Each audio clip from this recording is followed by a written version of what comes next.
We already have at least one question, but I will also have a question if it's not a problem. So it's a question for Professor Ambos, and question relates to the states which do not ratify the Rome Statute. Which possibilities we have in international crime law to punish these states besides from the legal situation in Germany? And well,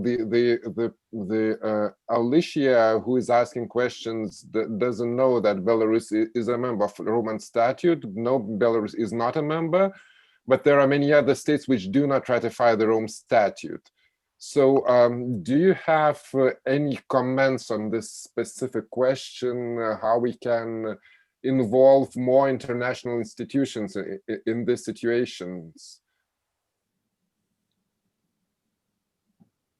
I mean, there may be two levels to answer this. I mean, one issue is what can we do when a state has not ratified the Rome Statute, like in the case of Belarus, which is of concern to us right now.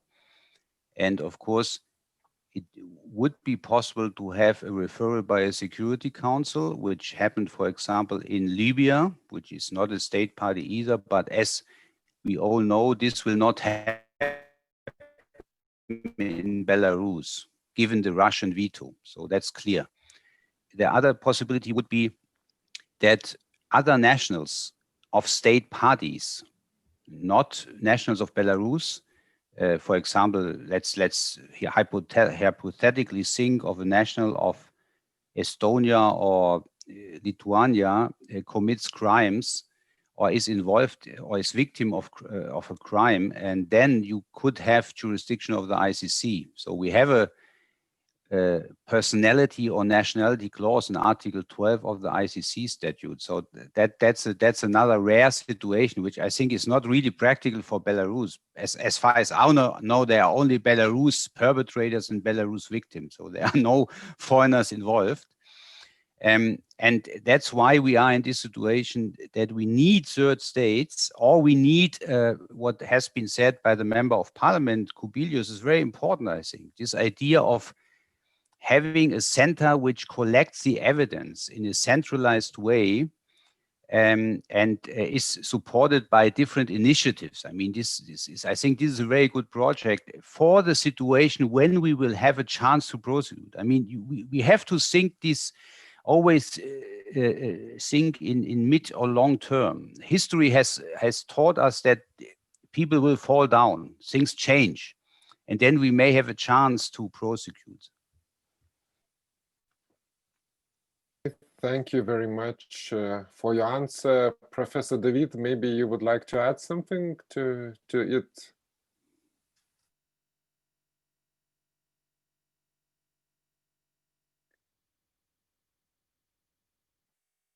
Your microphone. Oh, okay. No, it works. Yes, I quite agree with what Professor Ambos just said, and I've nothing in particular to add, except that even if Belarus is not a state party to the ICC statute, but anyway, any state in the world through universal jurisdiction is legally able to prosecute the alleged perpetrators of international crimes which have been committed in Belarus. But of course, what is really important is that the alleged perpetrator is found on the territory of the prosecuting state.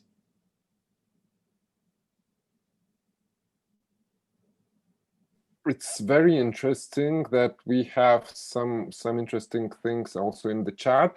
Marina Ulyashina is writing to us, actually there are international victims. For example, Dutch journalist who was injured during the attack of 9th of August 2020, also a US citizen who was jailed for a long time.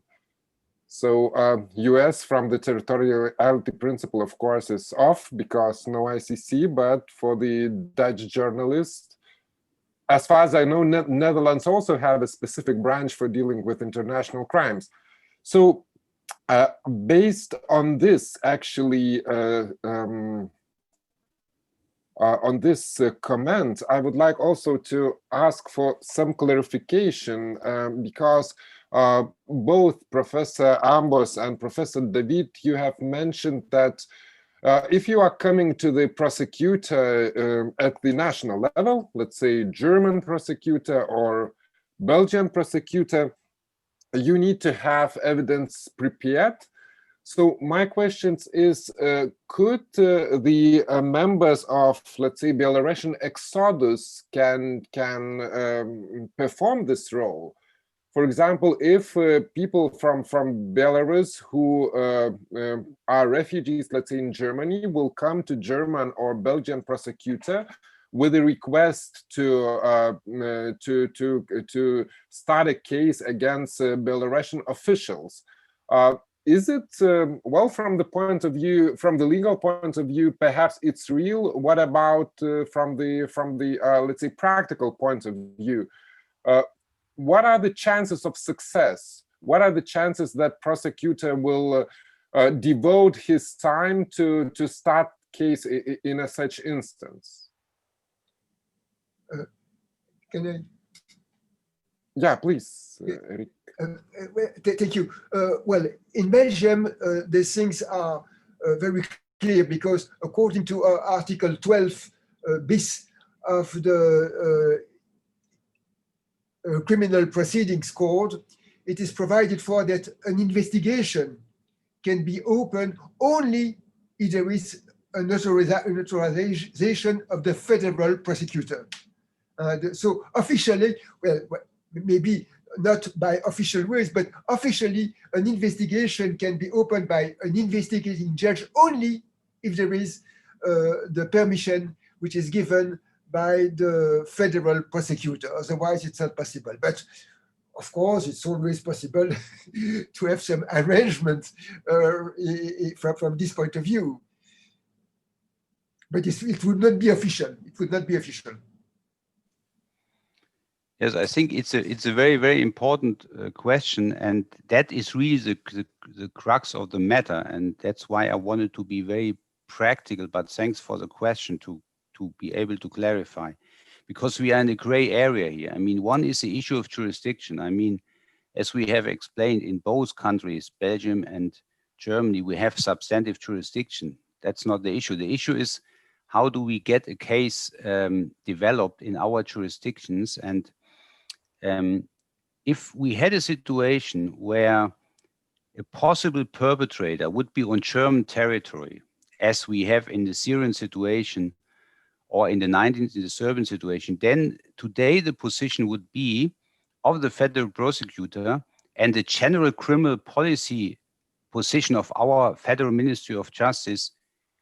And that's what Eric David mentioned, the audita or judicare. We cannot be a safe haven for perpetrators. So we have to do something about it. That would be the easy case. So if someone from Belarus, I mean, you always have the situation that someone is even within the security forces is then leaving. That's what happened in Syria. And then they come to Germany, and then this person would be in Germany, and we would have torture evidence, and then we would do something about it if we bring the evidence to the prosecutor. Now, the question is more difficult if we do not have a person on the territory. Let's say you go against the president, or you go against the Minister of Interior, the former police, the Minsk police boss, the Minister of Interior, and you do not expect that this person comes to Germany.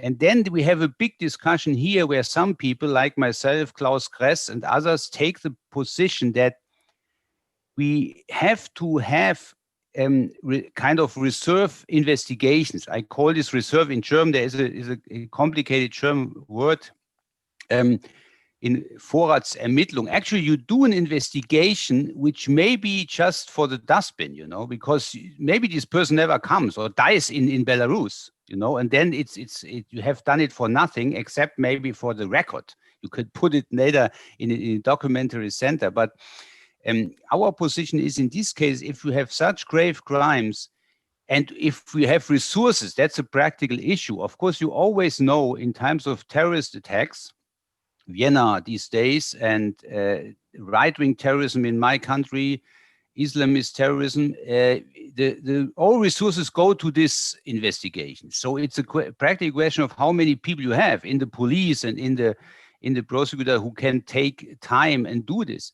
And so the argument, the counter argument against this investigations for the possibility in the near future that someone comes to Germany is always, well, we have not enough staff. We do not have enough. We cannot, that's a luxury. We have other things to do. But so Justinas, that's a very, very important question. But the other thing is you have to have a coalition. That's what I said before. You need, for example, German NGO here. You need perhaps some academics, and you bring in the Belarus and other people, and then we have a kind of Belarus coalition for prosecuting crimes in Belarus and Germany, and then you can build a certain pressure. That's not just law here. It's about media attention. As long as Belarus is in the attention, and it will be very difficult for the federal prosecutor in Germany to say, no, we do nothing. If you bring a good case against high-ranking officials and you have people, we have a date in Karlsruhe, or these days we have a Zoom meeting, with them, and then we can build up pressure, and that will be in the news. So that's another way. So you have to talk to these people, and people are very open right now to open up these possibilities. Okay, thank you very much. Yes, Eric, please. So, sorry, but I have to leave, unfortunately, because I have an important professional appointment on a tennis court at 12. So, unfortunately. Okay, thanks a lot, Professor David. It was a pleasure to see you. So yes, please, bye. Later, I hope. Goodbye. And maybe another thing, Justinas, just to add something, which we had a discussion yesterday, this European level, we should maybe more look at the European cooperation here. That we have in Eurojust in The Hague, the cooperation of the European Union prosecution services. We have a specific, in European secondary law, but also in practical terms, we have a specific focus on international crimes. So if the issue is one of the European Union, we can use the cooperation mechanism within the European Union, Eurojust, European Judicial Network, to put more pressure, and then one could and on this cooperation level, one could define a state who takes care, because there is another issue. Not every European state must take a case. You could think of, let's take the Dutch or the Germans, whoever. I mean, just to be more pragmatic, and so we should more use, and therefore very important, the intervention by the member of parliament. We should much more use this European level of coordination, and have a kind of coordinated effort. Okay, thanks a lot. I also have one more question in Russian, but I will translate it into English because it's really interesting. So Raisa Mikhailovskaya, she's writing, we have a victim who is a citizen of Israel. Can we start a case in such a situation? I just wonder who are those we. So, Раиса, if you hear me, Раиса, если вы меня слушаете, что вы имеете в виду? Раиса, if you hear me, what do you mean by we? Who can initiate such a case? Who do you mean? I'm just making some clarifications. Okay. Белорусский документальный центр, Belarusian Document Center. So from my point of view, I think Belarusian Document Center can do, can collect all the evidences, but the cases are for the legal institutions. So as far as I know, Israel is not a member of International Criminal Court as well. So, but perhaps they also have universal jurisdiction. Professor Ambos, are you a little bit acquainted with Israel practice? No, you have. I mean, we have the famous Eichmann case in Israel. Yeah, of course. Remember, and Israel has certainly nationality principle. That would be a very easy case. I mean, it's a bit cynical, but if we had a German victim, it would be very easy to get a case running. If a German journalist would be killed in Belarus Yeah, of course. from the Frankfurter Allgemeine or Süddeutsche Zeitung at best, then we would have an easy case, because that's nationality, and all states have nationality in a certain way. So that would, you just have to get to the authorities to make them aware that there is an Israeli citizen killed, and the Israeli prosecutor would certainly start. I think Mr. Wallenstein wanted to say something. Yes. Well, I'd like to finish with question and answers, and I will give the floor to the Jakob, because I know that he has something to say. Okay, so I guess we don't have any more questions. I'm just checking Q&A answer situation. 1 moment. On the screen now. Okay, so Jakob, if you have anything to add, so please, you are most welcome. Thank you so much. I didn't so much raise my hand as just to give a thumbs up to all those good ideas and initiatives that already came up today. I'm very humble in this whole conversation, since I know so little about all these questions, although I had a few semesters of European and international law doing my studies, which is some years back. It was a lot that I could learn today. And I think this initiative is a very, very good example within this basket, which we have been discussing with Mr. Kubilius, but with other partners from EHU in Lithuania, in Germany, through all these weeks and months.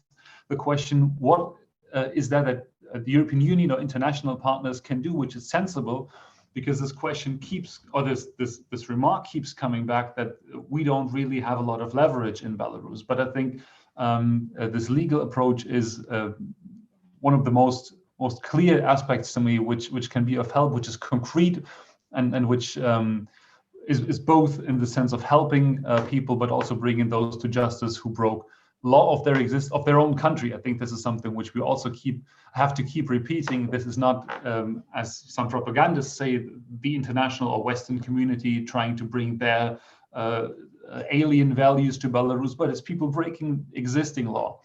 And therefore, I thought this was a very, very good and useful convention that we had today. And there's so many ideas around to continue this. So I'm very humble and thankful that we could be a part of this as co-organizers.